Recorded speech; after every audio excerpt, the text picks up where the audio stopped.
అందరికీ నమస్కారం. Welcome to my channel. రాష్ట్ర వ్యాప్తంగా ఉన్న మహిళలందరికీ ఒక భారీ శుభవార్త అండి.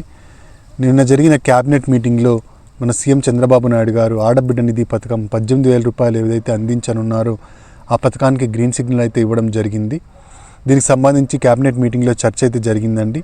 చర్చలో మనకు ఈ పథకాన్ని ఎంత తొందరగా వీలైతే అంత తొందరగా తీసుకురావడం జరిగింది.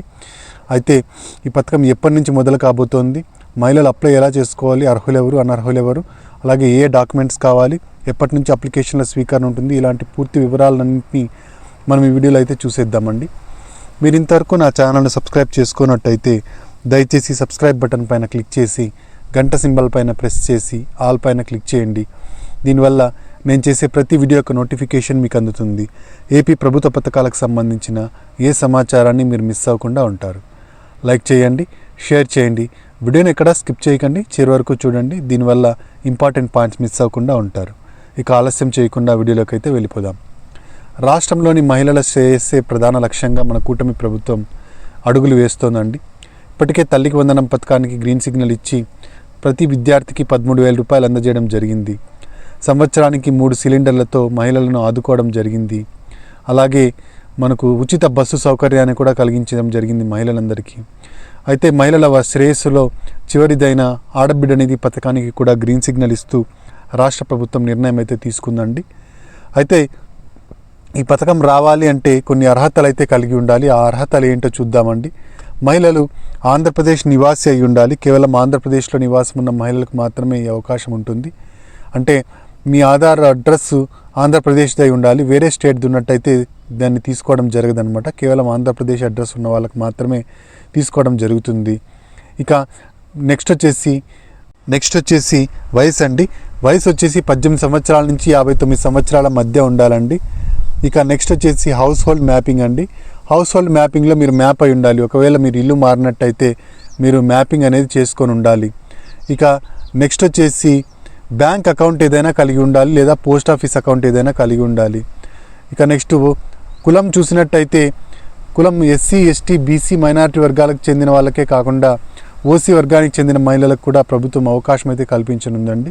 ఇవన్నీ అర్హతలుగా చూసుకున్నట్టయితే నెక్స్ట్ డబ్బుల్ని ఎలా ఇవ్వడం జరుగుతుందంటే ఈ డబ్బులను వచ్చేసి నెలకు 1,500 రూపాయల చొప్పున సంవత్సరానికి 18,000 రూపాయలు ఇవ్వాలని చెప్పేసి తాజాగా నిర్ణయం అయితే తీసుకోవడం జరిగిందండి ప్రభుత్వం. అంటే సంవత్సరానికి 18,000 ఒకేసారి కాకుండా నెల 1,500 రూపాయలు ఇస్తూ మహిళలకు ఆర్థికంగా ప్రోత్సాహం కల్పించాలని ప్రభుత్వం అయితే నిర్ణయం తీసుకోవడం జరిగింది. ఇక ఈ పథకం ఎప్పటి నుంచి విడుదల కాబోతుందంటే ఈ పథకం ఫిబ్రవరి నెల 3వ వారం నుంచి తీసుకోబోతున్నారని, 2వ వారం లేదా 3వ వారం నుంచి అప్లికేషన్ల స్వీకరణ అయితే ఉండబోతోందండి. అప్లికేషన్ల స్వీకరణ జరిగిన తర్వాత మీకు 6 స్టెప్ వ్యాలిడేషన్ ఉంటుందన్నమాట. మొదట మీరు అప్లికేషన్ను మీరు ఇవ్వాల్సి ఉంటుందన్నమాట. మీరు డాక్యుమెంట్స్ ఏవైతే మనం ఇప్పుడు చెప్పబోతున్నానో ఆ డాక్యుమెంట్స్ అన్నింటినీ కలిపి అప్లికేషన్తో పాటుగా సచివాలయంలో ఇవ్వాల్సి ఉంటుందండి. మొదటగా మనము ఏ డాక్యుమెంట్స్ కావాలో చూద్దామండి. ఈ పథకానికి ఫస్ట్ది వచ్చేసి ఆధార్ కార్డ్ అండి. ఆధార్ కార్డులో ఆంధ్రప్రదేశ్ అడ్రస్ ఉండాలి మహిళకు. నెక్స్ట్ది వచ్చేసి రేషన్ కార్డు.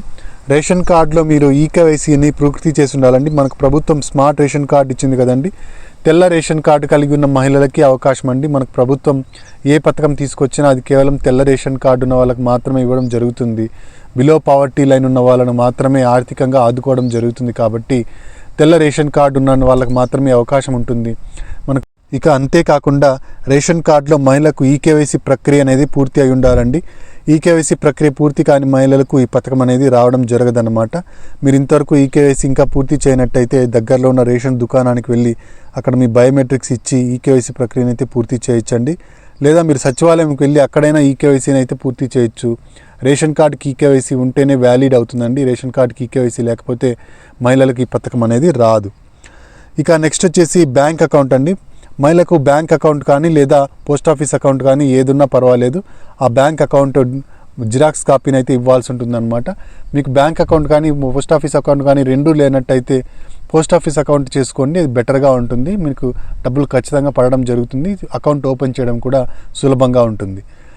బ్యాంక్ అకౌంట్ ఎందుకు ఉండాలి అంటే మన ప్రభుత్వం వేసే డబ్బులు డైరెక్ట్గా డీబీటీ పద్ధతిలో మనకు ఇవ్వడం జరుగుతుందండి. చేతికైతే ఇవ్వడం జరగదు. డైరెక్ట్ బెనిఫిషియరీ ట్రాన్స్ఫర్ కింద డబ్బులను అయితే వేయడం జరుగుతుంది. అంటే మహిళ ఖాతాలోనికి ఆధార్కు లింక్ అయి ఉన్న ఖాతాలోనికి డబ్బులను అయితే డైరెక్ట్గా వేయడం అయితే జరుగుతుంది. కాబట్టి బ్యాంక్ అకౌంట్ డీటెయిల్స్ని కూడా వేయాల్సి ఉంటుంది. ఇంకా next caste certificate, income certificate 2 ఉండాలండి. నెక్స్ట్ ఒక వ్యాలిడ్ ఫోన్ నెంబర్ అయితే ఉండాలండి. ఇవన్నీ మనకు కావాల్సిన డాక్యుమెంట్స్ అన్నీ. ఈ డాక్యుమెంట్స్ అన్నిటిని మనం కలిపి మనకు అప్లికేషన్ ఇవ్వడం జరుగుతుంది సచివాలయంలో. అప్లికేషన్తో పాటు నింపి ఇవ్వాల్సి ఉంటుందన్నమాట. దీన్ని సచివాలయ అధికారులు ప్రాసెస్ చేసి పై అధికారులకు పంపించడం జరుగుతుంది. మీకు అన్ని అర్హతలు ఉన్నట్టయితే మీకు ఈ ఆడబిడ్డ నిధి పథకం కింద నెల 1,500 రూపాయలు అయితే ఇవ్వడం జరుగుతుందన్నమాట. ఇక ఫిబ్రవరి 11వ తేదీన బడ్జెట్ సమావేశాలు జరగనున్నాయండి ఏపీలో. ఈ బడ్జెట్ సమావేశాలు, అసెంబ్లీ సమావేశాల్లో గ్రీన్ సిగ్నల్ ఇచ్చిన తర్వాత ఈ ఆడబిడ్డ నిధి పథకానికి తీసుకోవడం జరుగుతుంది అప్లికేషన్లు. నేను మీకు మళ్ళీ వీడియో ద్వారా తెలియజేయడం జరుగుతుంది. ఇక ఈ అప్లికేషన్లు తీసుకున్న తర్వాత ప్రాసెస్ జరిగినప్పుడు మీకు ఆ 6 స్టెప్ వెరిఫికేషన్ ద్వారా మిమ్మల్ని చెక్ చేయడం జరుగుతుందండి. ఈ 6 స్టెప్ వెరిఫికేషన్లో మొదటిది వచ్చేసి ఇన్కమ్ అండి. ఇన్కమ్ వచ్చేసి గ్రామీణ ప్రాంతాల్లో 10,000 రూపాయల కన్నా ఎక్కువ ఉండకూడదు. అలాగే పట్టణ ప్రాంతాల్లో 12,000 రూపాయల కన్నా ఎక్కువ ఉండకూడదు. మీరు ఏ ఉద్యోగం చేస్తున్నప్పటికీ, ఏ వృత్తిలో ఉన్నప్పటికీ మీ ఇన్కమ్ 10,000 పైన ఉంటే గ్రామీణ ప్రాంతాల్లో మిమ్మల్ని ఈ పథకంలోకి అనర్హులుగా తీసుకోవడం జరుగుతుంది. అలాగే పట్టణ ప్రాంతాల్లో 12,000 కన్నా ఎక్కువ ఉంటే అనర్హత ఇవ్వడం జరుగుతుంది. ఇక నెక్స్ట్ వచ్చేసి భూమి అండి. భూమి వచ్చేసి 3 ఎకరాల మాగాని, 7 ఎకరాల మెట్ట, అంతకన్నా ఎక్కువైతే ఉండకూడదండి. ఇక నెక్స్ట్ వచ్చేసి కమర్షియల్ ల్యాండ్. కమర్షియల్ ల్యాండ్ అంటే మనం ఫ్లాట్లు కానీ ఇల్లు కానీ కట్టుకోవడానికి కొనుక్కున్న భూమిని కమర్షియల్ ల్యాండ్ అంటారండి. పట్టణ ప్రాంతాల్లో ఈ భూమి వచ్చేసి 1000 చదరపు అడుగుల కన్నా తక్కువే ఉండాలి కానీ ఎక్కువైతే ఉండకూడదండి. ఇక నెక్స్ట్ వచ్చేసి కరెంటు బిల్ అండి. కరెంటు బిల్లు సంవత్సరానికి ఎంత వస్తుందో దాన్ని సరాసరి తీసి నెలకు 300 యూనిట్ల కన్నా ఎక్కువ వస్తున్నట్టయితే అనర్హులుగా ప్రకటించడం జరుగుతుంది. అంటే మీకు దాదాపుగా నెలకు 300 యూనిట్ల కన్నా తక్కువైతే రావాలి. అంటే 300 రూపాయల బిల్లు కాదండి, 300 యూనిట్ల ఛార్జ్. అంటే దాదాపుగా 1,500, 1,600 కరెంటు బిల్లు వచ్చినట్టయితే మీకు అనర్హత ఉంటుంది. అంతకన్నా తక్కువగా ఉన్నట్టయితే అర్హులుగానే ప్రకటించబడుతుంది. ఈ విధంగా కరెంటు బిల్లుకి సంబంధించి ఉంటుంది. ఇక నెక్స్ట్ ఇన్కమ్ ట్యాక్స్ అండి. మీ ఇంట్లో ఎవరు ఇన్కమ్ ట్యాక్స్ అనేది పే చేస్తూ ఉండకూడదు. ఇక గవర్నమెంట్ ఉద్యోగస్తులు ఎవరు మీ ఇంట్లో ఉండకూడదు. ఇక చివరిది వచ్చేసి కార్ అండి. కారు మీ ఇంటి అవసరాల కోసం కారు ఉన్నట్టయితే కూడా మిమ్మల్ని అనర్హులుగా ప్రకటిస్తారు. కాబట్టి ఇవన్నీ మన 6 స్టెప్ వెరిఫికేషన్ అండి. ట్యాక్సీకి, ట్రాక్టర్కి వెసులుబాటు కల్పించడం జరిగింది.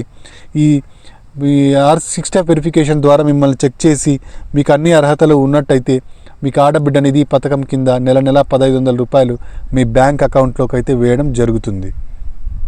ఇదండి మనకు ఆడబిడ్డ నిధి పథకానికి సంబంధించిన తాజా సమాచారం. మీరు ఇంతవరకు నా ఛానల్ని సబ్స్క్రైబ్ చేసుకున్నట్టయితే దయచేసి సబ్స్క్రైబ్ బటన్ పైన క్లిక్ చేసి గంట సింబల్ పైన ప్రెస్ చేసి ఆల్ పైన క్లిక్ చేయండి. దీనివల్ల నేను చేసే ప్రతి వీడియో యొక్క నోటిఫికేషన్ మీకు అందుతుంది. ఏపీ ప్రభుత్వ పథకాలకు సంబంధించిన ఏ సమాచారాన్ని మీరు మిస్ అవ్వకుండా ఉంటారు. లైక్ చేయండి, షేర్ చేయండి. కింద హైప్ బటన్ ఉంటుంది, హైప్ పాయింట్స్ ఇవ్వడం మాత్రం మర్చిపోకండి. Thank you very much.